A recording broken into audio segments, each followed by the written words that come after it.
Hello students, इस video में हम लोग गॉसेस लॉ के ऊपर आगे एप्लीकेशन देखेंगे और प्रॉब्लम्स देखेंगे बेटा, फ्लक्स और गॉसेस लॉ। ठीक है, तो एक एप्लीकेशन हो चुका था, दूसरा एप्लीकेशन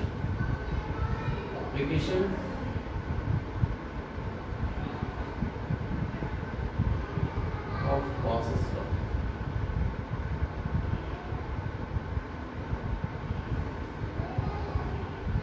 दूसरा application find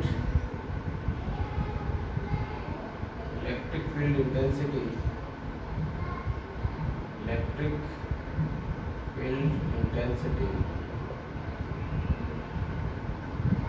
due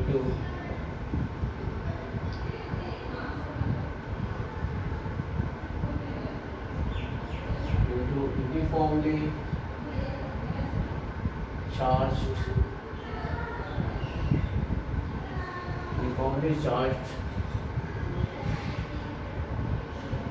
to finite sheet.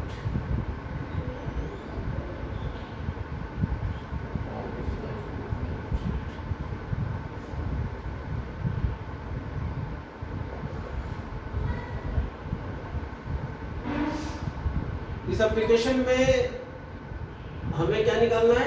Electric field intensity निकालना है इनफाइनाइट यूनिफॉर्मली चार्ज शीट से। किसके थ्रू से निकालेंगे बेटा? गॉसेस थ्रू से निकालेंगे, गॉसेस लॉ के थ्रू से निकालेंगे। देखिए यहाँ पे हम इनफाइनाइट चार्ज शीट लेते हैं, कुछ ऐसा बनाते हैं, ऐसा बनाते हैं।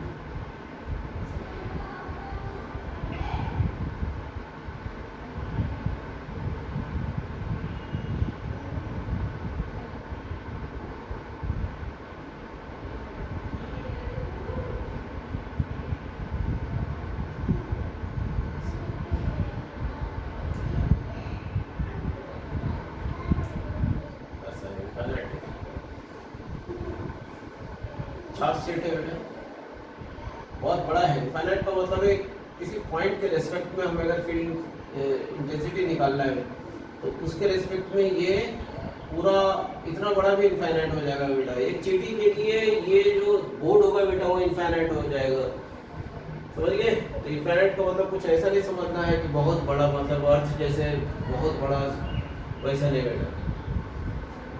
तो इनफाइनाइट चार्ज शीट है और यूनिफॉर्मली चार्ज है। ये मैं चार्ज कर रहा हूँ पॉजिटिव चार्ज से।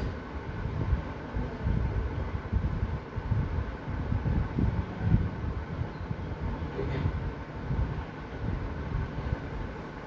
अब due to this charge sheet हमें किसी पॉइंट पे क्या निकालना है? इलेक्ट्रिक फील्ड इंटेंसिटी निकालना है। सपोज यहाँ से r डिस्टेंस पे निकालना है, ठीक है? r डिस्टेंस पे, और आप लिखते हैं r डिस्टेंस पे क्या निकालना है? ठीक है। तो हम क्या करेंगे? गॉसेस लॉ अप्लाई करेंगे। गॉसेस लॉ कैसे अप्लाई करेंगे? तो हम बेटा एक छोटा टुकड़ा लेंगे इसका, ये छोटा सा टुकड़ा, ये छोटा सा एरिया लेंगे, और ये जो चार्ज डिस्ट्रीब्यूशन है वो क्या है? Sigma charge per unit area, charge per unit area है, ठीक है? सिग्मा है आपका चार्ज पर यूनिट एरिया। तो इसके अंदर ये मान लिया एरिया, ए के अंदर जो बेटा हम इसको क्या करेंगे? सराउंड करेंगे, इसको क्लोज करेंगे बेटा। ये पूरे चादर है, ऐसा है, देखिए ये अगर पूरा का पूरा ऐसा चादर है तो हम इतना छोटा सा पार्ट क्या करेंगे? इसमें इतना छोटा सा पार्ट, ऐसा गोल सा पार्ट है, इसको हम घेर देंगे। ये मान लिया एरिया ए है, ये देख रहे हो एरिया ए है, तो ये छोटा सा पार्ट एरिया जो इसका आ जाएगा, इसको हम इसी को, ये पतला सा चादर को हम क्या किया? इसको सराउंड करना है, हमको इसको घेरना है, ठीक है? ये पतला सा जो चादर है इसको क्या करना है, हमें घेरना है। तो ये अगर इसको घेरना है मतलब इसको क्लोज करना है तो क्या होगा, हम एक सिलेंडर एज्यूम करेंगे जो आर पार हो रहा है बेटा, तो इस चादर उसके अंदर आ जाएगा। ठीक है, देखिए हम क्या करेंगे, एक सिलिंड्रिकल सरफेस का एजम्पशन करेंगे वही डिस्टेंस पे जहाँ पे हमें निकालना है, ऐसा, और इसके पीछे आर पार बिल्कुल, और इसके पीछे ऐसा जाएगा, ये ऐसा जंक्शन किया। ठीक है, तो बिल्कुल उतना ही, बिल्कुल उतना ही सरफेस का सिलेंडर हो गया बेटा, जिसके अंदर ये आ गया, देखिए छोटा सा, और मान लिया इसका एरिया ए है, इसका भी एरिया क्या हो जाएगा ए, इसका भी एरिया हो जाएगा ए। अब अगर आप गॉसेस लॉ लगाओगे तो कैसे लगाओगे, इसके ये पूरा चार्ज शीट जो है इस पूरे ये पे इलेक्ट्रिक फील्ड इंटेंसिटी किधर होगा बेटा, इस डायरेक्शन में जाएगा, इसके वजह से इधर जाएगा, इलेक्ट्रिक फील्ड इंटेंसिटी का डायरेक्शन इधर हो गया, हमेशा आउटवर्ड नॉर्मल होता है बेटा। और एरिया वेक्टर का डायरेक्शन भी इधर ही हो गया, देखिए एरिया वेक्टर का भी डायरेक्शन इधर हो गया, एरिया वेक्टर यहाँ पे इलेक्ट्रिक फील्ड इंटेंसिटी इस साइड निकलेगा और एरिया वेक्टर भी इधर ही जाएगा बेटा, ये दोनों हो गया। और बाकी तीसरा इधर जो है वो नॉर्मल हो गया, तो किसी काम का नहीं रहेगा। तो टोटल जो आपके पास आता है, आप देखेंगे अप्लाइंग गॉसेस लॉ, कैसे अप्लाइंग करेंगे वो देख लीजिए, हमेशा ये लिखा जाता है बेटा, अप्लाइंग गॉसेस लॉ। ठीक है, फॉर्मूला लिख दीजिए, क्या सिखाया गया था, E dot D A is equal to total charge Q inside by epsilon nought, ऐसा सिखाया गया था। ठीक है, तो इसमें दो बार फ्लक्स है, देखिए एक फ्लक्स इधर है, इधर फ्लक्स में इलेक्ट्रिक फील्ड इंटेंसिटी डायरेक्शन इधर है, एरिया का भी डायरेक्शन इधर है, दोनों के बीच जो एंगल है बेटा 0 डिग्री हो गया। तो आप लिखेंगे ये ∅1 प्लस ∅2, ∅1 प्लस ∅2, ये ∅1 वही ED है, ∅2 is equal to Q in by epsilon nought, ऐसा लिखा। ∅1 के लिए क्या लिखा आपने, EA cos 0 डिग्री है, देखिए बेटा ये E का भी डायरेक्शन इधर, A का भी डायरेक्शन, तो EA cos 0 degree, cos 0 degree क्या हो जाएगा, EA हो जाएगा। फिर इसमें देखिए क्या हो जाएगा, E का भी डायरेक्शन इधर, A का भी डायरेक्शन उधर, तो ये दोनों का सेम डायरेक्शन है, cos 0 डिग्री क्या हो गया, EA। तो EA plus EA is equal to, अब इसके अंदर चार्ज कितना होगा बेटा, तो चार्ज होगा सिग्मा इंटू A, ये भी एरिया ये हो जाएगा क्रॉस सेक्शन एरिया, तो ये आ गया Q इन का वैल्यू कितना आ गया, Q इन का जो वैल्यू है वो सिग्मा A है, तो यहाँ पे लिखो sigma A by epsilon not. तो कितना हो जाएगा, इसको जोड़ेंगे 2EA is equal to sigma A by epsilon nought. So A cancel हो गया, E इज इक्वल टू क्या हो गया बेटा, sigma by 2 epsilon nought, outward normal. अगर इलेक्ट्रिक फील्ड वेक्टर टर्म में लिखेंगे तो E is equal to sigma by 2 epsilon nought, इसका मैग्नीट्यूड है, और ये यूनिट वेक्टर लगा दिया आउटवर्ड नॉर्मल की तरफ, ये आंसर आ जाएगा।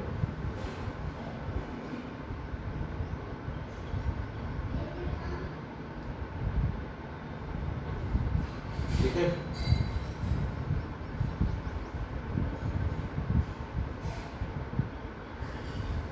और दूसरा एप्लीकेशन देखते हैं।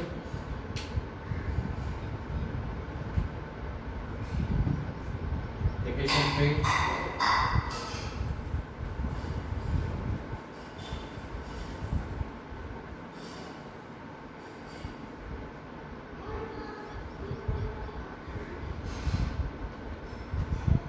find electric field intensity due to uniformly charged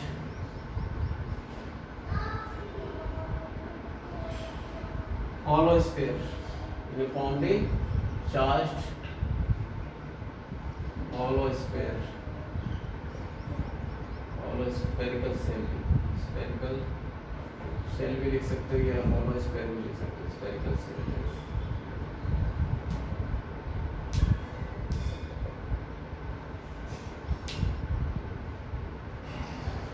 ठीक है, देखिए हॉलो स्फेरिकल सेल बना रहे हैं।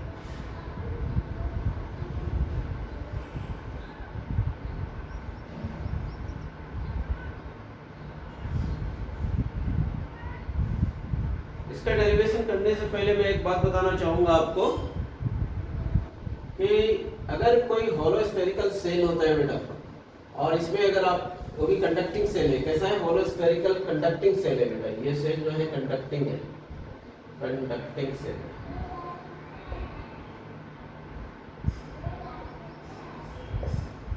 ठीक है, अगर कंडक्टिंग सेल है या सॉलिड स्फेयर कंडक्टर है, दोनों होलो स्फेयर कंडक्टर है या फिर सॉलिड स्फेयर कंडक्टर है, सॉलिड स्फेयर कंडक्टर या फिर होलो स्फेयर कंडक्टर है, दोनों में बेटा एक ही रूल फॉलो होता है। रूल क्या फॉलो होता है? इस पे भी जो चार्ज आप अगर डालोगे तो ये ऑब्वियसली स्पेस पे तो नहीं रहेगा, ये सरफेस पे रहेगा। सारा चार्ज किधर रहेगा? सरफेस पे आ जाएगा। ठीक है, और सॉलिड स्फीयर में अगर कंडक्टर है तो इसमें भी क्या होगा? सारा चार्ज अंदर नहीं होता बेटा, जैसे ही आप चार्ज डालोगे सारा बाहर आ जाता है बेटा, क्योंकि ये कंडक्टर है, प्रॉपर्टी है कंडक्टर का, जिसका डिस्कस हम कैपेसिटर चैप्टर जब हम पढ़ाने लगेंगे बेटा तो वहाँ पे हम करेंगे एक बार डिटेल में कंडक्टर का डिस्कशन। तो ये बेटा कंडक्टर में क्या होता है? जितने भी आप चार्ज देंगे सब कहाँ अंदर नहीं रहेगा, कहाँ जाएगा बेटा? बाहर में आ जाएगा। लेकिन किसके साथ में? कंडक्टर के साथ में। याद रखिएगा, किसके साथ में? कंडक्टर के साथ में। कंडक्टर है तब। ठीक है, कोई डाइलेक्ट्रिक या फिर आपका कोई डाइलेक्ट्रिक अगर होगा बेटा तो ऐसा नहीं होगा। अगर सॉलिड स्फीयर कंडक्टर होगा या होलो स्फीयर कंडक्टर होगा, दोनों एक ही रूल फॉलो होगा। क्या रूल फॉलो होगा? इलेक्ट्रिक फील्ड इंटेंसिटी अंदर में इसका भी जीरो होता है और इलेक्ट्रिक फील्ड इंटेंसिटी इसका भी अंदर में जीरो होता है। वो पोटेंशियल यहाँ पे भी कांस्टेंट होता है, पोटेंशियल यहाँ पे भी कांस्टेंट होता है बेटा। बाहर में जैसे हम जाते हैं क्यू चार्ज को लेकर के, किसी पॉइंट चार्ज का फील्ड इंटेंसिटी जितना होगा इसके साथ भी सेंटर से उतना दूर पे उतना ही होगा बेटा। ठीक है, ये फॉलो होता है, इस बात को आप ध्यान रखिएगा। तो हम पहले होलो स्फीयर पे बात कर रहे हैं, तो आप देख लीजिए होलो स्फीयर पे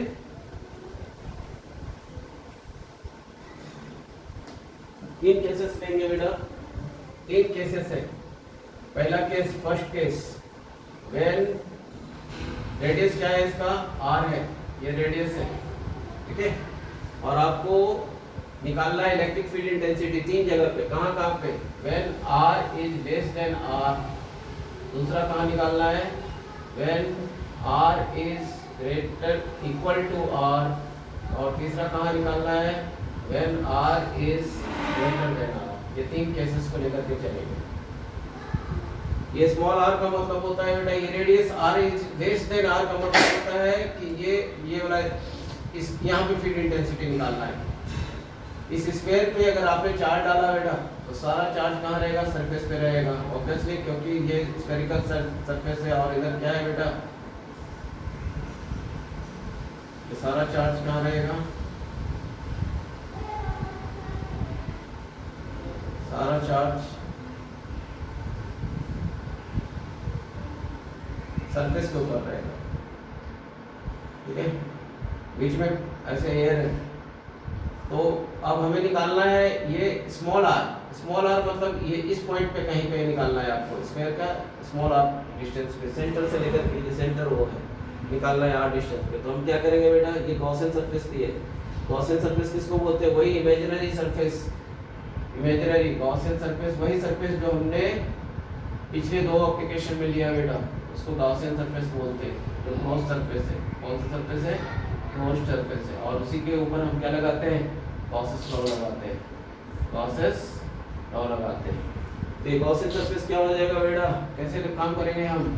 फॉर्मूला पहले फर्स्ट केस है, केस वन। केस वन के लिए सबसे पहले आप लिखेंगे ऐसे, applying Gauss's law. Gauss's law जब आप अप्लाई करते हैं तो आप ये फॉर्मूला जरूर लिखिए, E dot B A is equal to Q inside by epsilon nought. ठीक है, E डॉट डी ए का मतलब E और A, E किधर है?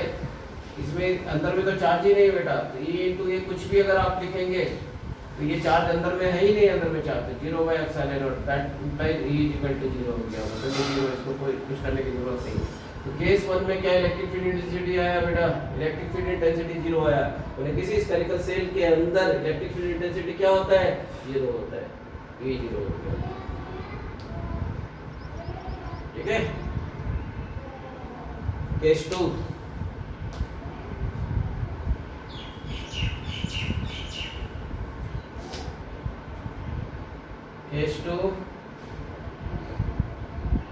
When R is equal to R. फिर गॉसियन सरफेस उसी के ऊपर लगा दीजिए बेटा, तो उसके ऊपर जस्ट उससे टच करता रहेगा बेटा, तो क्या आ जाएगा, चार्ज आ जाएगा यहाँ पे। तो कैसे लिखेंगे, फिर वही फॉर्मूला लगाएंगे, E dot D A is equal to Q inside by epsilon nought. E लिखा, डीए को ये पूरा ये एरिया कितना आ जाएगा बेटा, 4 पाई, ठीक है, आर स्क्वायर, क्योंकि R is equal to R लिखा, is equal to Q inside कितना हो जाएगा बेटा, तो सिग्मा, इसमें चार्ज डिस्ट्रीब्यूशन क्या है, सिग्मा, सिग्मा है आपका चार्ज पर यूनिट एरिया, क्योंकि हम किस पे जा रहे हैं, सरफेस के ऊपर जा रहे हैं, इसलिए हम ऐसा लिखे। तो सिग्मा इनटू क्या लिखा, 4 पाई कैपिटल आर स्क्वायर ऐसा लिखा, ये चार्ज हो गया बेटा, डिवाइडेड बाय एप्सिलॉन नॉट हो गया, देखिए 4 पाई आर स्क्वायर दे तो खत्म ही हो जाएगा, क्या आ गया, ये is equal to sigma by epsilon nought. मतलब अगर ये वेक्टर में हम बात करेंगे तो sigma by epsilon nought outward, ये आउटवर्ड हो जाएगा, radially outward electric field intensity, ठीक है।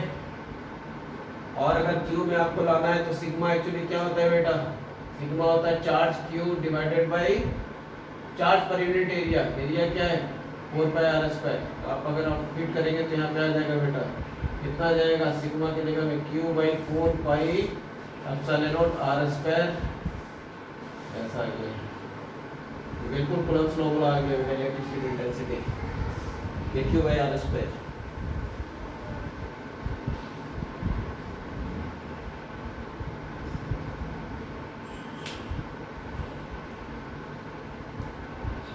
ठीक है, केस 3,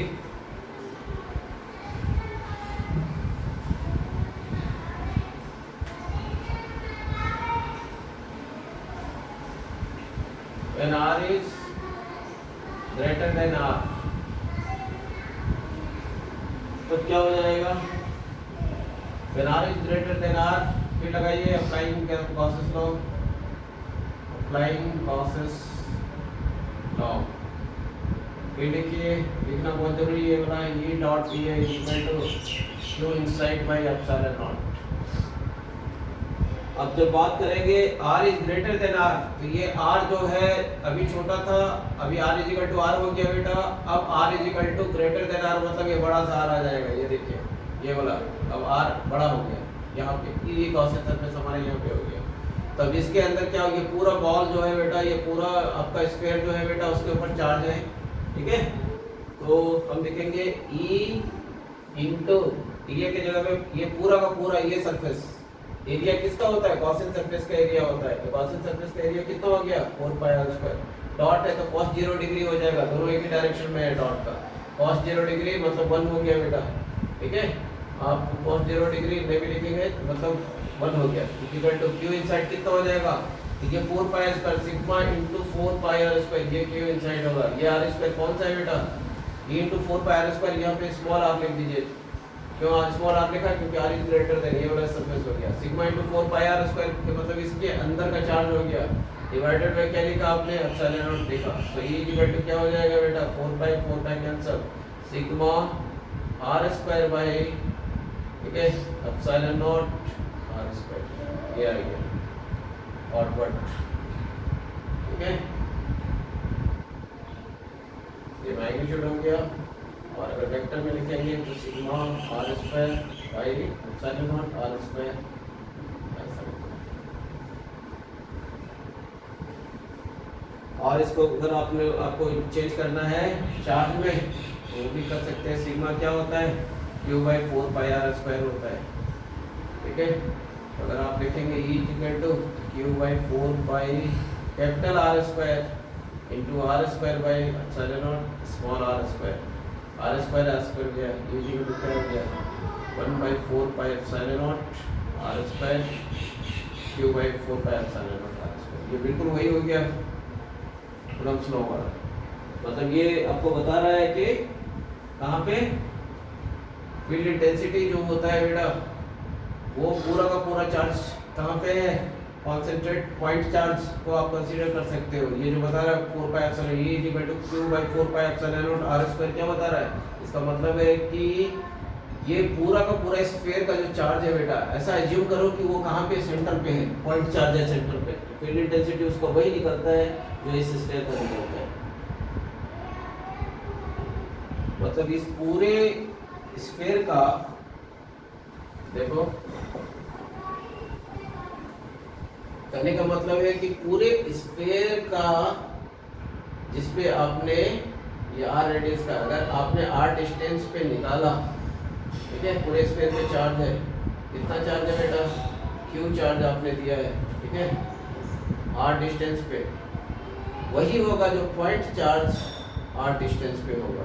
इसका भी वैल्यू क्या आएगा, kq/r², और इसका भी वैल्यू क्या आ रहा है, kq/r²। तो क्या मतलब समझे, मतलब है आप अज्यूम कर सकते हो कि पूरा चार्ज कहाँ पे है, सेंटर पे, फील्ड इंटेंसिटी। इस तरह से हम इसको देखते हैं, समझते हैं, ठीक है। और तीसरा केस है व्हेन, तीसरा हो गया, तीनों केस हो गया ना, when r is greater then n, ठीक है। अब थोड़ा ग्राफ इसके ऊपर देख लेते हैं बेटा, ग्राफ कैसे होगा देखो। अगर मैं इसके ऊपर ग्राफ ड्रॉ करूं, मैं बोलूं इधर E है y एक्सिस पे और इधर R है और ये सेंटर है, सेंटर ऑफ द स्फीयर है 0। तो जब R, ये capital R is equal to R है, मतलब जो रेडियस है स्फीयर का वो है, तो इलेक्ट्रिक फील्ड इंटेंसिटी शुरुआत में कहाँ था, शुरुआत में इलेक्ट्रिक फील्ड इंटेंसिटी कहाँ पे था, बिल्कुल यहाँ इससे टच करता हूँ, ये देखो, ये टच करता हूँ, ऐसा था, R तक जो है वो टच करता हुआ था।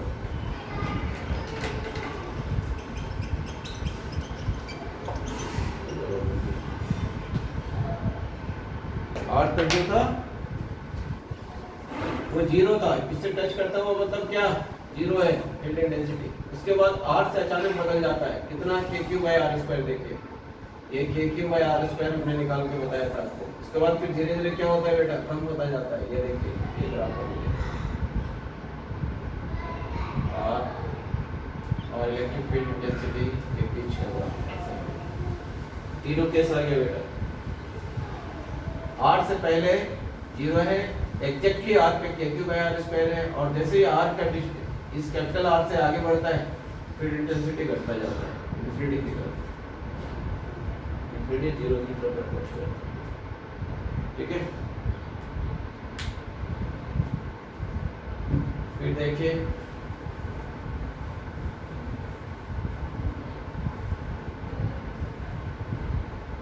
ऑलर स्क्वायर हो गया। अब क्या करेंगे, uniformly charged non conducting solid sphere, uniformly charged non conducting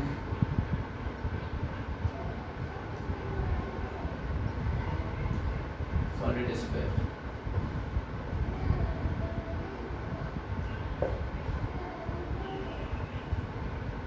पहले ही आपको बताया था बेटा, कंडक्टर अगर सॉलिड स्फीयर होगा तो सारा चार्ज ऊपर आ जाएगा, अगर कंडक्टर होता है तो।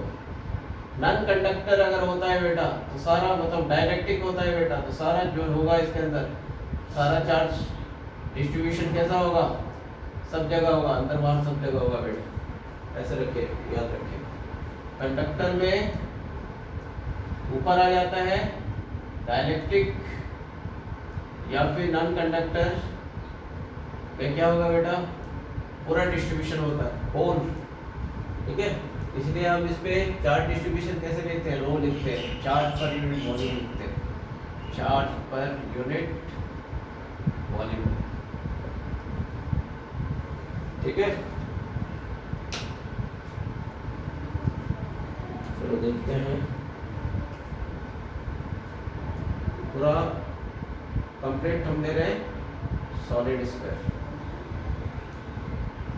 फिर वही केस, 3 केस होगा, when R is less than R, दूसरा R इज, ये case, second case R is equal to R, तीसरा case R is greater than R। तो पहला केस में है, केस 1 में when R is less than R, ठीक है, ये तीन केस लिखेंगे। तो when R is less than R, first case ये वाला था। सॉलिड स्फीयर में सब जगह है बेटा, देख लो सारा जगह क्या है, चार्ज है, यूनिफॉर्मली डिस्ट्रीब्यूटेड है।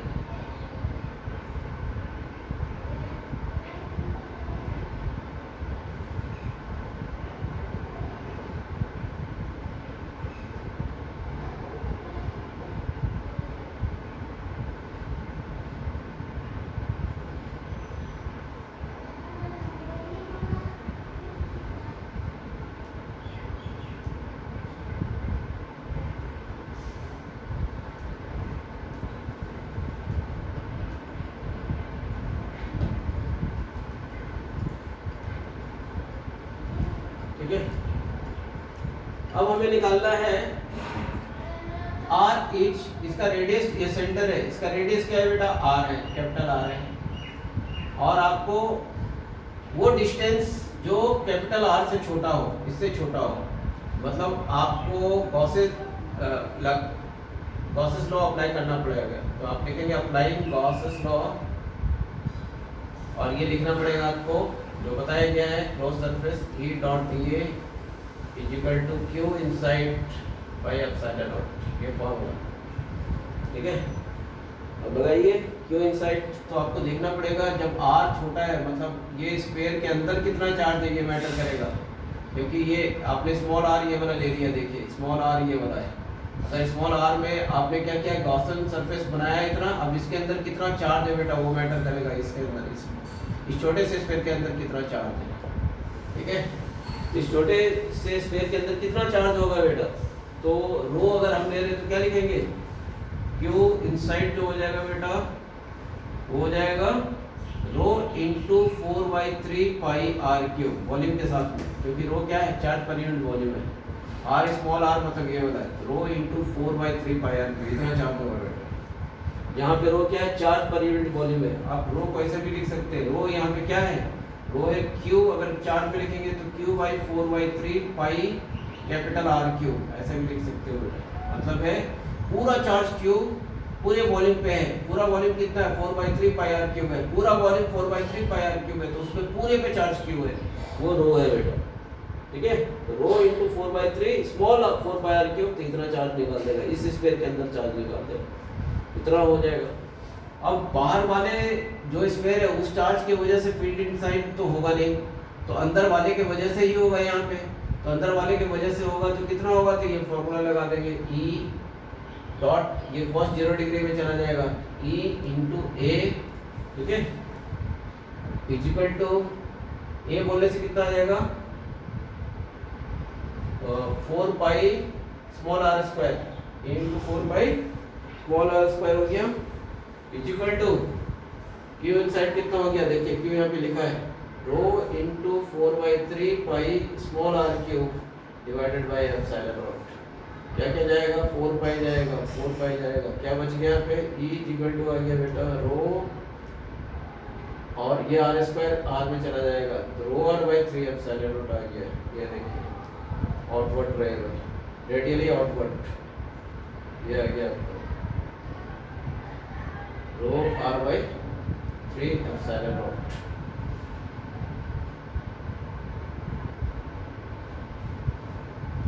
ठीक है।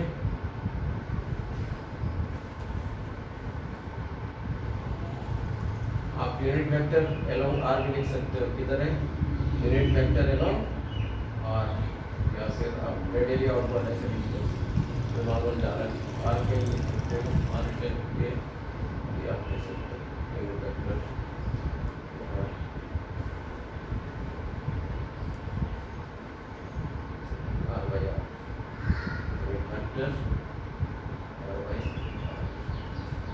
ऐसे लिखो बस, जान लो आउटवर्ड है, बस रेडियली आउटवर्ड ऐसे लिखते हैं, रेडियली आउटवर्ड,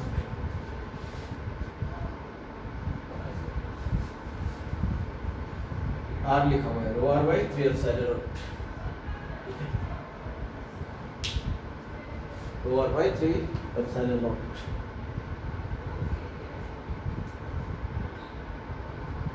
फिर दूसरा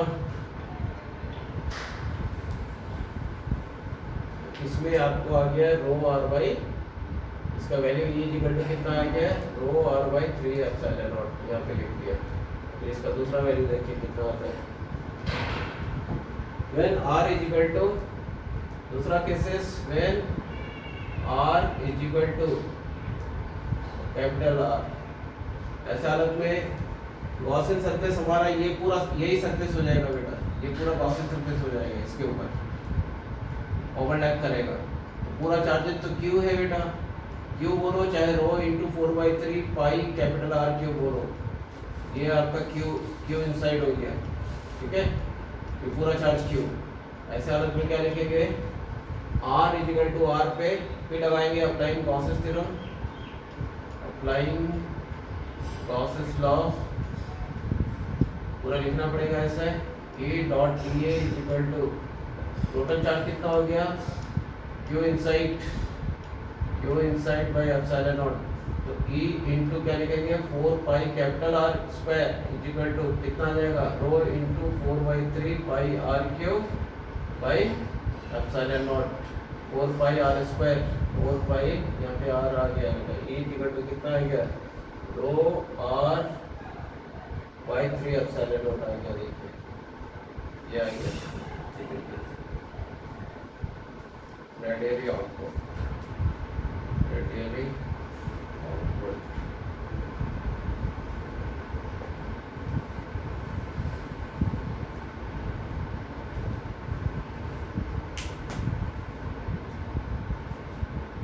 तीसरा केस, थर्ड वन, ये आ गया आपका rho capital R by 3 epsilon naught आ गया। तीसरा केस देखिए, when case 3 when R is greater than R, ऐसे हालत में क्या होगा बेटा, ऐसे हालत में ये R जो अभी यहाँ पे था अब R बड़ा हो गया, देखिए यहाँ पे गॉसियन सरफेस आपका ये वाला सरफेस आ जाएगा, ये सरफेस को कौन सा सरफेस हो जाएगा गॉसियन सरफेस हो जाएगा, ठीक है, ऐसे बड़ा सा बना दो, ये सरफेस क्या हो गया गॉसियन सरफेस हो गया, ये सरफेस गॉसियन हो गया। अब R क्या हो गया, इस कैपिटल R से बड़ा हो गया है, मतलब ये पूरा स्फीयर है और स्फीयर के बाहर आप चले गए बेटा, R is greater than R का मतलब है आपने इस स्फीयर के रेडियस R से बड़ा हो गया, मतलब यहाँ बाहर चले गए, तो यहाँ पे फील्ड इंटेंसिटी क्या होगा, ठीक है, यहाँ पे फील्ड इंटेंसिटी निकालने के लिए फिर वही लगाएंगे अप्लाइंग गॉसेस लॉ, ये लिखना पड़ेगा आपको Gauss's law, E dot D A is equal to Q inside by epsilon naught, E into area कितना हो जाएगा, ये गॉसियन सरफेस का एरिया कितना हो जाएगा 4 पाई small r square, Q inside कितना हो जाएगा, ये पूरा जितना Q है टोटल बेटा, मतलब rho into 4/3 pi r cube capital R cube by epsilon naught हो गया, 4 पाई गया 4 पाई गया, तो E इक्वल टू क्या आ गया रो बाई 3 एप्सिलॉन नॉट, ठीक है, और कितना हो जाएगा R cube by R square, ये आ गया ऐसा आ गया, ठीक है, ये आ गया rho by 3 epsilon naught R cube by small R square, ये कांस्टेंट है देखिए R cube by 3 epsilon naught, आप इसको Q के टर्म में भी आप लिख सकते हो, ठीक है,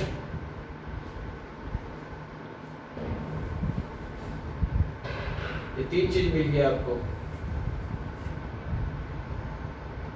फर्स्ट मिला आपको जब R is less than R, तो वैल्यू क्या मिला आपको बेटा इलेक्ट्रिक फील्ड इंटेंसिटी, तब इलेक्ट्रिक फील्ड इंटेंसिटी आपको मिला रो, ये ऐसे मैग्नीट्यूड लिखो रो R बाई 3 एप्सिलॉन नॉट, ये मैग्नीट्यूड लिखो बेटा, इसमें एरो नहीं लगा, ठीक है, व्हेन R, और इसको बदल भी सकते हैं, रो क्या है 4/3 पाई R क्यूब है, Q बाई 4/3, ठीक है, पाई R cube capital R cube R by 3 epsilon nought, ये 3 3 कैंसिल हो गया, कितना आ गया बेटा Q by 4 pi R cube, ठीक है, इंटू आर, ऐसा आ गया देखिए 4 pi R cube into R, epsilon naught भी है 4 pi epsilon not R cube, ये आ गया वैल्यू। और when r is equal to r, तब b इज इक्वल टू क्या था, rho capital R by 3 epsilon naught था, मतलब q by 4 by 3 pi R cube, capital बना लिखा, रो की जगह में लिखा यहाँ पे, ये इतना रो की जगह में लिखा, और ये capital R by 3 epsilon not लिखा बेटा, 3 3 3 कैंसिल हो गया, कितना आ गया q capital R by 4 pi epsilon naught r cube, very good, ये इस r की जगह में यहाँ पे आ गया, कैपिटल R आ गया, क्योंकि r is equal to r है, when r is greater than r, e का वैल्यू कितना है बेटा, e का वैल्यू आपका आ गया rho r cube by 3 epsilon naught r square, इसको बदल दीजिए फिर से, रो के जगह में क्या लिखिए, इस रो के जगह में लिख रहे q by 4 by 3 pi r cube, capital यहाँ पे कैपिटल R क्यूब है, और 3 एप्सिलॉन नॉट r स्क्वायर है बेटा, r क्यूब गया 3 3 गया, बचा क्या q by 4 pi epsilon naught r square आ गया, ये देखिए ऐसा ही, ये तीन है। अब इन तीनों के ऊपर हम ग्राफ ड्रॉ करेंगे, यहाँ पे देखिए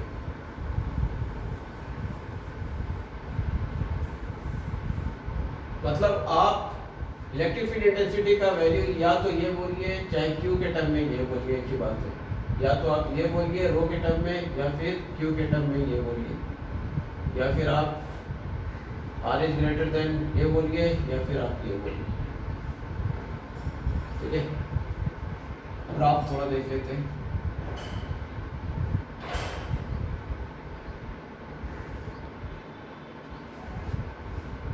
इलेक्ट्रिक फील्ड इंटेंसिटी R के बीच, देखिए शुरुआत में ये स्फीयर का क्या है, सेंटर है बेटा, ये स्फीयर का सेंटर है, जैसे जैसे आगे बढ़ोगे ये डायरेक्टली प्रोपोर्शनल टू R आ रहा है, देखो बेटा इसमें बोलो चाहे इसमें बोलो, ये प्रोपोर्शनल टू क्या, बाकी कांस्टेंट है, rho by 3 epsilon into R है, देखो बेटा इसी directly proportional to electric field, first case में क्या आ रहा है, फर्स्ट केस में यहाँ पे मैं लिख रहा हूँ E is directly proportional to R आ रहा है बेटा, डायरेक्टली प्रोपोर्शनल टू R, मतलब ये सीधा ऐसा लाइन जाएगा, ये ऐसा जाएगा बेटा, कहाँ तक जाएगा बेटा, जब तक R is equal to R नहीं होता है तब तक जाएगा, तो जैसे ही R is equal to R हो गया, कैपिटल R हो गया, ये R के बीच में और E के बीच में, ऐसा जैसे R हो गया वो मैक्सिमम वैल्यू हो जाएगा, कितना आ जाएगा बेटा मैक्सिमम वैल्यू, इस टर्म में लिखेंगे तो रो r बाई 3 एप्सिलॉन नॉट लिखेंगे, रो r by 3 epsilon not, q के टर्म में लिखेंगे तो बेटा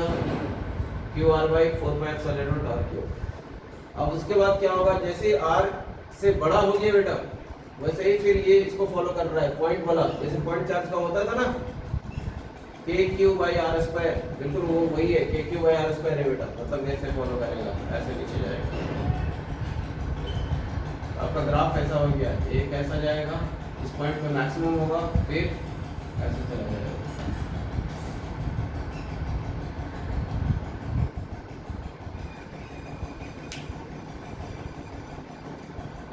ठीक है।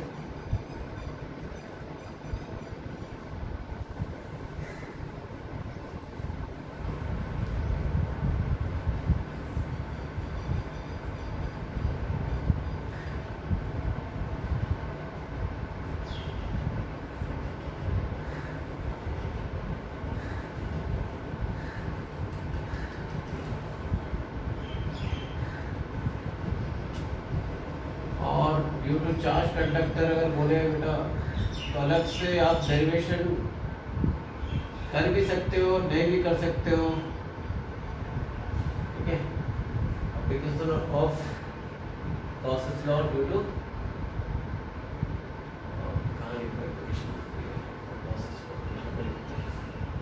फाइंड इलेक्ट्रिक फील्ड इंटेंसिटी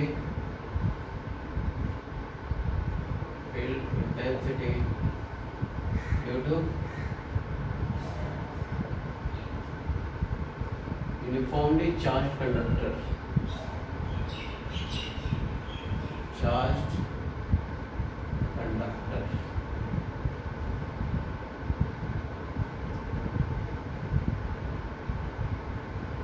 कोई भी कंडक्टर है मान लिया बेटा, कुछ भी आप ऐसे ले सकते हो, कोई कंडक्टर है मान लिया, तो आप क्या करो, गॉसियन सरफेस पूरे कंडक्टर अगर तो इस पे क्या आएगा, सिग्मा आएगा, चार्ज पर यूनिट एरिया आएगा। ठीक है, तो आप गॉसियन सरफेस लगा दो बेटा यहाँ पे सरफेस के ऊपर, ये एरिया ये है तो ये भी ये इधर आ जाएगा, ई इधर आ जाएगा, ए दोनों का सेम डायरेक्शन होगा। अप्लाई करो Gauss's theorem, applying Gauss's law, क्या हो जाएगा फिर, a dot D A is equal to Q inside by epsilon naught a into a cos 0 degree. ठीक है, 1 हो जाएगा, क्यू इनसाइड कितना हो जाएगा, sigma into a by epsilon naught, a cancel, so a is equal to क्या हो गया, सिग्मा बाय एप्सिलॉन। अब ऐसा डाउनवर्ड टू द सरफेस होता है electric field intensity vector dot density. ठीक है,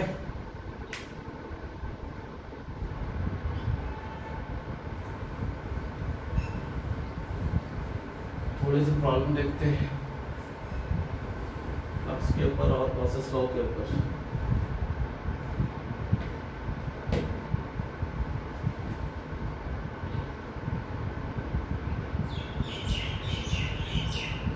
पहले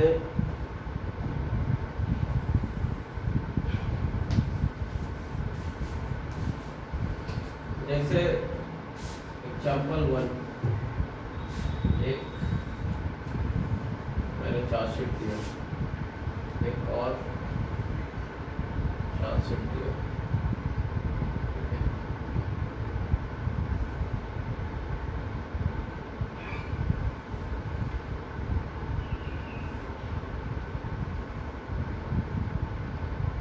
चार्जशीट दिया, एक और चार्जशीट दिया, मान लिया इधर प्लस प्लस दे दिया,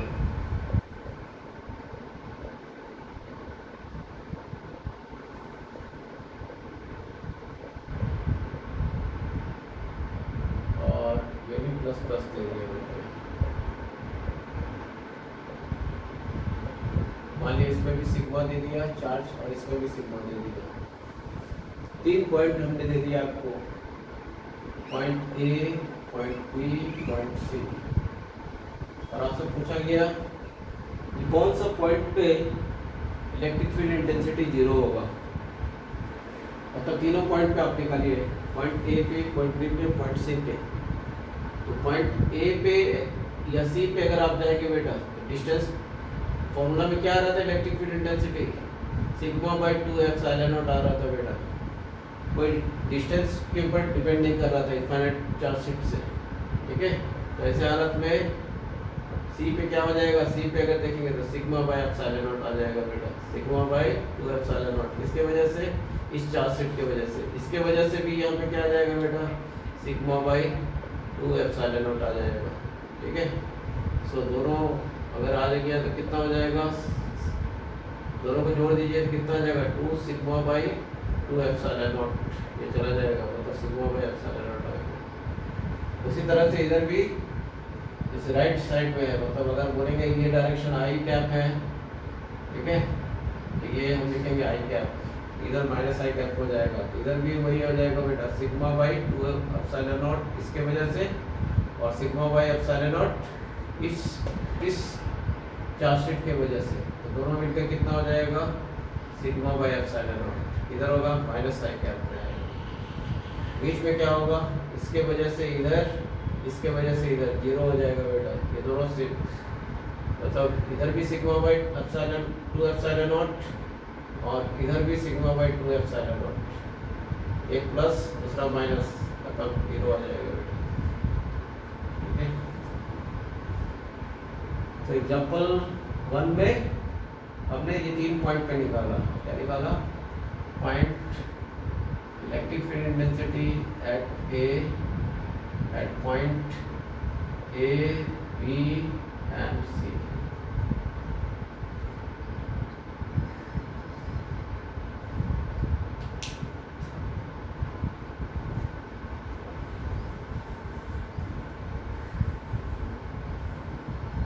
एग्जाम्पल 2, अगर मैं इस प्लस के जगह में माइनस कर दूं तो फिर वही सवाल है क्या होगा, इलेक्ट्रिक फील्ड इंटेंसिटी सिग्मा है मगर ये माइनस है, ये क्या है प्लस, ए बी और सी पे। तो देखिए बेटा ए पे क्या हो जाएगा, इसके वजह से इधर आएगा सिग्मा बाई 2 एप्सिलॉन नॉट, मगर इसके वजह से किधर होगा, इधर आएगा बेटा। तो ये एक माइनस हो गया, एक क्या हो गया प्लस हो जाएगा, सिग्मा बाई 2 एप्सिलॉन नॉट, ये खत्म हो जाएगा। यहाँ पे भी जीरो, इधर भी जीरो हो गया बेटा, यहाँ पे भी एक इधर जाएगा एक इधर जाएगा, ये भी जीरो हो गया। यहाँ पे एक इधर जाएगा एक इधर आएगा, ये दोनों ये sigma by 2 epsilon not sigma by 2 epsilon not दोनों जुड़ जाएगा, क्या आ जाएगा सिग्मा बाई एप्सिलॉन नॉट। तो यहाँ पे ई इक्वल टू क्या आ गया, सिग्मा बाई एप्सिलॉन नॉट बीच में आ गया बेटा, ठीक है। ए पे जीरो, बी पे इलेक्ट्रिक फील्ड इंटेंसिटी कितना हो गया सिग्मा बाई एप्सिलॉन नॉट, और सी पे भी जीरो हो गया बेटा, जीरो एट सी पे भी क्या हो गया जीरो हो गया। समझ में आ रहा होगा, बहुत आसान है बिल्कुल। इसकी वजह से खाली फॉर्मूला लगा रहे हैं बस, सिग्मा बाई 2 एप्सिलॉन नॉट का, और कुछ नहीं। ये फॉर्मूला लगा करके डायरेक्शन देख लेते हैं। अगर ये पॉजिटिव चार्ज वाला प्लेट है बेटा तो फील्ड इंटेंसिटी किधर होगा, अगर पॉजिटिव इधर इस तरफ होगा, और इस साइड लेफ्ट साइड किधर होगा, इस तरफ होगा बेटा।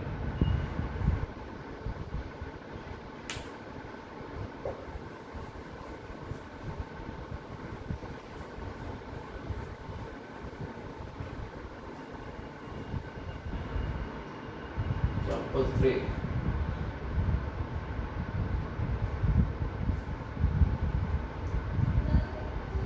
अगर मैं एक ऐसा दूं, दूसरा ऐसा दूं, और थोड़ा तीसरा ऐसा दूं, खाली एक बाहर रखूं क्यों, एक जस्ट अंदर रखूं क्यों, और एक बीच में ऐसे रखूं क्यों, खुला हुआ है। अब मैं आपसे बोलूं कि बताइए तीनों में फ्लक्स क्या होगा, तो ऑब्वियसली गॉसेस लॉ आप लगाएंगे तो ये बाहर में चार्ज है बेटा, इस सरफेस इस क्रॉस सरफेस का है बाहर में, इसलिए क्या हो जाएगा क्यों इस साइड जीरो है बेटा, कुछ भी नहीं है तो यहाँ पे जीरो आ जाएगा, फ्लक्स यहाँ पे क्या हो जाएगा जीरो हो जाएगा। यहाँ पे क्या आ जाएगा बेटा, ये अंदर में है इसलिए फ्लक्स कितना आ जाएगा क्यू बाई एप्सिलॉन नॉट आ जाएगा। यहाँ पे क्या आ जाएगा बेटा, इसको जब आप घेरेंगे तब जाके क्यू एप्सिलॉन नॉट होगा, उतना ही ऐसे, मतलब ये आधा आधा दो बार किया जाएगा, अरे 2 फाई इक्वल टू क्या आ जाएगा क्यू बाई एप्सिलॉन नॉट होगा, मतलब फाई इक्वल टू क्या आ जाएगा क्यू बाई 2 एप्सिलॉन नॉट आ जाएगा। समझ गए, 3 डिफरेंट फिगर आते हैं।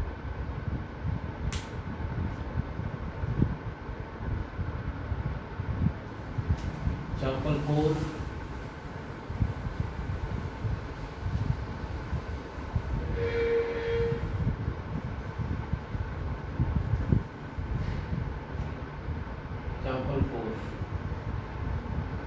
मान लिया कि मैं एक क्यूब देता हूँ आपको,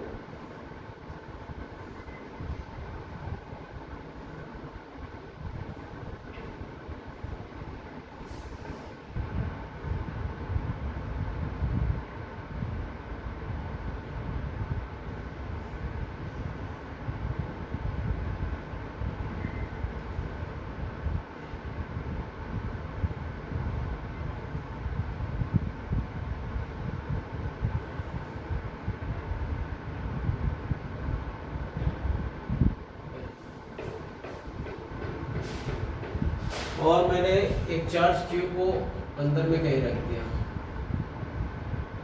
और लेंथ एक क्यूब है, मैंने बोला find electric flux through one face of the cube. या कभी कभी ऐसे भी होता है कि इसी क्वेश्चन को ऐसे एक स्क्वायर प्लेट दे देगा बेटा, और ये कुछ डिस्टेंस दे देगा आपको कि चलो एक डिस्टेंस पे या ए डिस्टेंस पे बताइए क्या होगा इलेक्ट्रिक फील्ड इंटेंसिटी, मतलब ये एक ही चीज़ है, एक ही बात है। कि आपने क्या करा, इसको क्या करो, पूरा कंप्लीट पहले घेर दो। जैसे ही आप घेर देंगे वैसे ही क्या होगा, ये देखिए यहाँ पे मान लीजिए फील्ड निकालना है, वैसे ही आप क्यू बाय एप्सिलॉन नॉट लिख सकते हैं। एक फेस पे कितने फेसेस होते हैं, 1 2 3 4 5 6, मतलब टोटल 6 फेसेस होते हैं बेटा क्यू पे। फेसेस कितने होते हैं, 6 होते हैं। और कॉर्नर कितने होते हैं, 8 कॉर्नर होते हैं। साइड कितने होते हैं, 12 होते हैं। ये सब पता होना चाहिए बेटा, ठीक है। तो ऐसे 6 अलग अलग तरीके के एरिया है, तो हम क्या लिखेंगे ऐसे अलग पे, एक फेसेस से निकालने के लिए क्या लिखेंगे, 6 pi is equal to Q by small q लिख देते हैं, 6 pi is equal to Q by epsilon not. तो पाई इज इक्वल टू क्या हो जाएगा, क्यू बाई 6 एप्सिलॉन नॉट। सीधा एक लाइन में बन जाता है, ठीक है। तो या अगर ऐसे, या फिर अगर सीधा अगर आपको ऐसे भी बोल दें ये कितना होगा इस पे, तो आप देख के आप बता सकते हैं कि एक सरफेस पे कितना आ रहा है answer, Q by 6 epsilon naught आ रहा है। 6 पाई का मतलब है 6 बार हमने 6 सरफेस पे इसको जोड़ा, 6 पाई। जैसा कि पहले हम प्रोसेस थ्योरम में बता चुके हैं, 6 बार इनके अलग अलग एरिया होंगे, 1 2 3 4 5 6, इसलिए 6 पाई लिखा।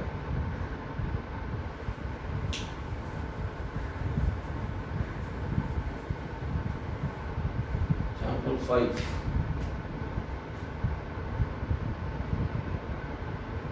अगर मैं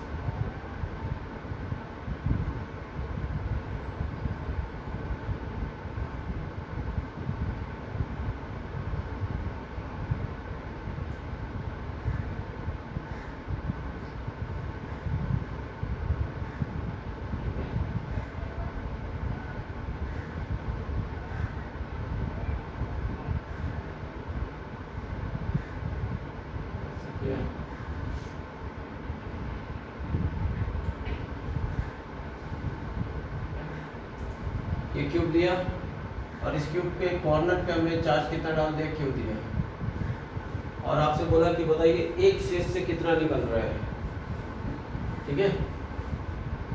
एक फेस से find out the electric flux passing through a single phase, one face, find out electric flux passing through single phase board, single phase। तब क्या करेंगे, तब बेटा एक दो तरीके से इसको काम कर सकते हैं। सबसे सहज उपाय है कि ये जितना ये अगर लेंथ का है इसका साइड बेटा, तो इसका डबल लेंथ का ले लो। डबल लेंथ का मतलब ऐसा ले लिया, देखो डबल लेंथ का, आप इसको थोड़ा सा डबल लेंथ का लेकर के आप समझिए मैं क्या करने वाला हूँ। डबल लेंथ का मैंने स्क्वायर ले लिया,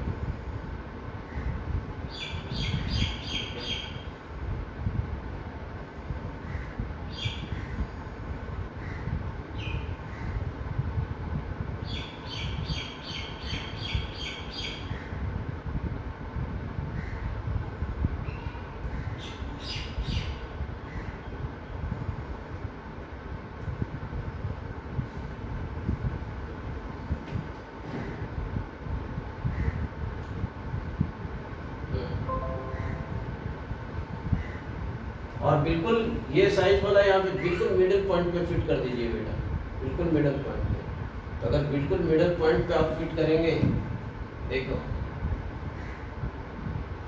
बिल्कुल मिडिल पॉइंट पे फिट कीजिए, मतलब ये ऐसा जाएगा, ओके, और ऐसा गया, ये ऐसा आया मिडिल पॉइंट पे, ये ऐसा है। इस तरीके से आप इसको जंक्शन कर सकते हैं। ये चार्ज यहाँ पे आएंगे। अगर बिल्कुल मिडिल पॉइंट पे आप फिट करेंगे तो ये थोड़ा और ऊपर भी जाएगा, मतलब ये यहाँ से ले, यहाँ से चार्ज यहाँ से करेंगे, यहाँ से, ठीक है, और ये ऐसे जाएगा, ये ऐसे जाएगा, ऐसे जाएगा।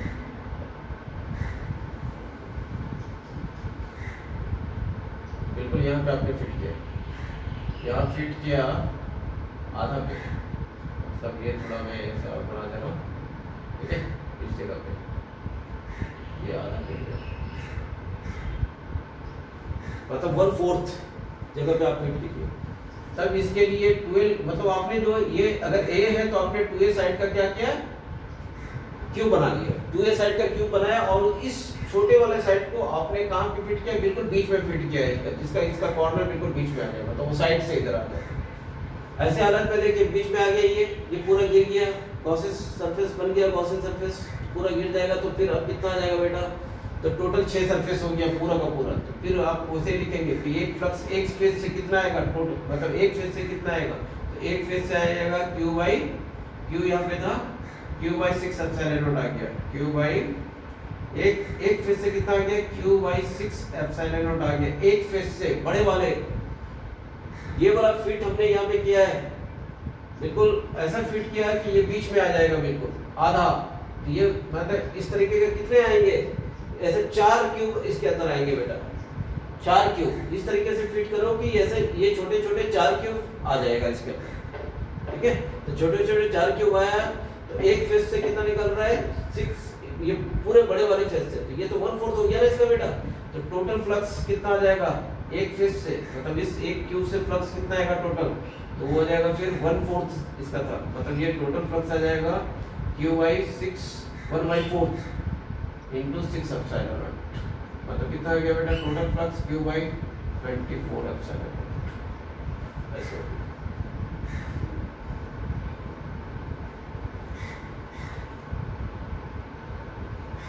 दूसरा एजम्पशन ये है, एक तरीका ये है, दूसरा एजम्पशन ये है कि ऐसे अगर आप इसको ढकेंगे बेटा, तो ऐसे 8 आपको 8 क्यूब लगाना पड़ेगा चारों तरफ, तब ये जाके क्या हो जाएगा बेटा क्लोज हो जाएगा।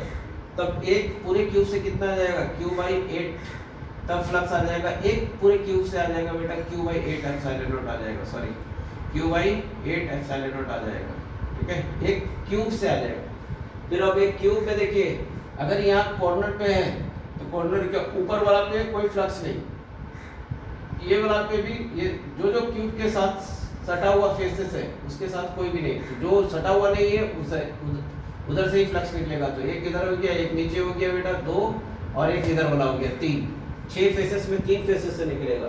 तो आप ऐसे भी बोल सकते हो कि एक फेसेस से कितना आएगा, फिर तो एक फेसेस से और सिंगल फेस से कितना आएगा क्यू बाई एक, ऐसे 3 फेज से निकल रहा है तो 3 से डिवाइड कर दो 8 एप्सिलॉन नॉट, तो कितना आ गया क्यू बाई 24 एप्सिलॉन नॉट। तो आप दो तरीका में से कोई भी एक तरीका अगर आपको समझ में आता है तो आप ऐसे कर सकते हैं, ठीक है।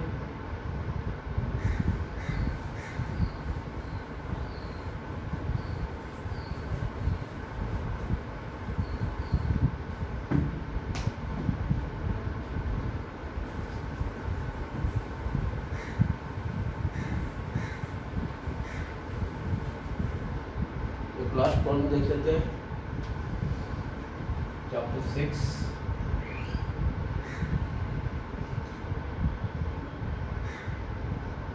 मैंने एक क्यूब बनाया बेटा,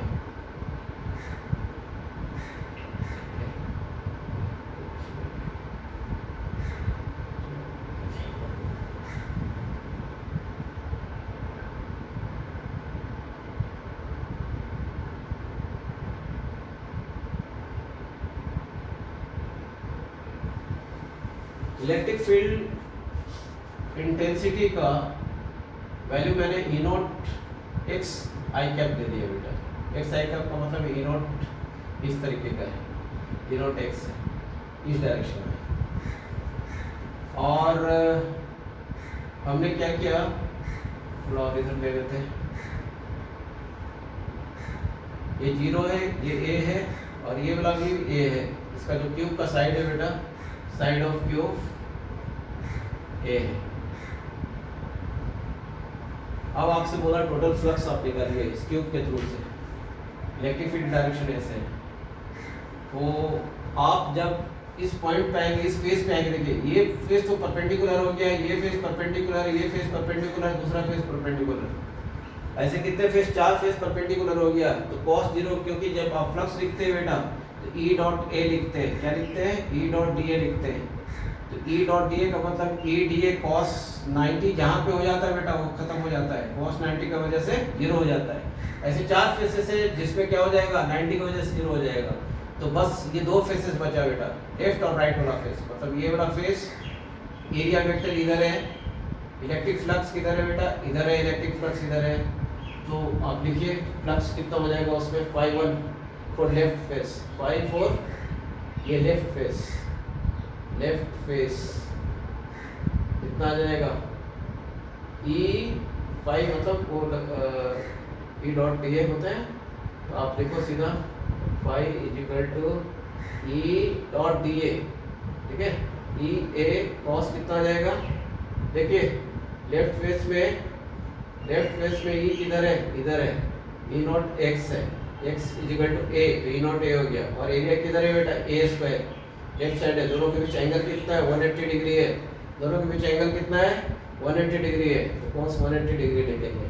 मतलब ई के जगह में आप क्या लिखेंगे, ई नॉट ए, एरिया की जगह में क्या लिखेंगे, ए स्क्वायर, cos 180 की जगह में -1, कितना आ गया बेटा, minus E not a cube, ये आ गया फॉर राइट फेस।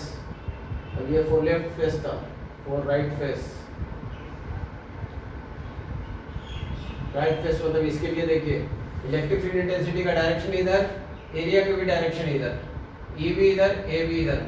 क्योंकि क्रॉस सरफेस में आपको पहले बताया एरिया का डायरेक्शन जो होता है बेटा किधर होता है, आउटवर्ड होता है, ये आउटवर्ड हो जाएगा।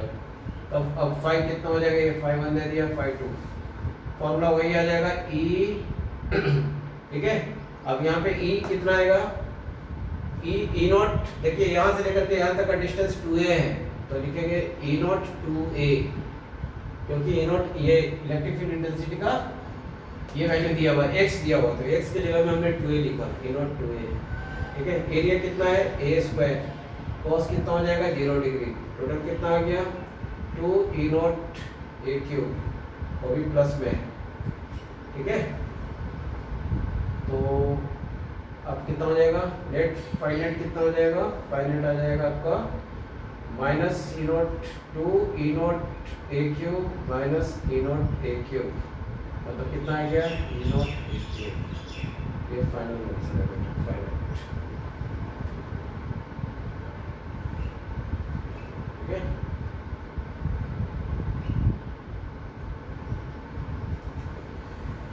ठीक है बेटा, फिर नेक्स्ट वीडियो में देखेंगे आगे।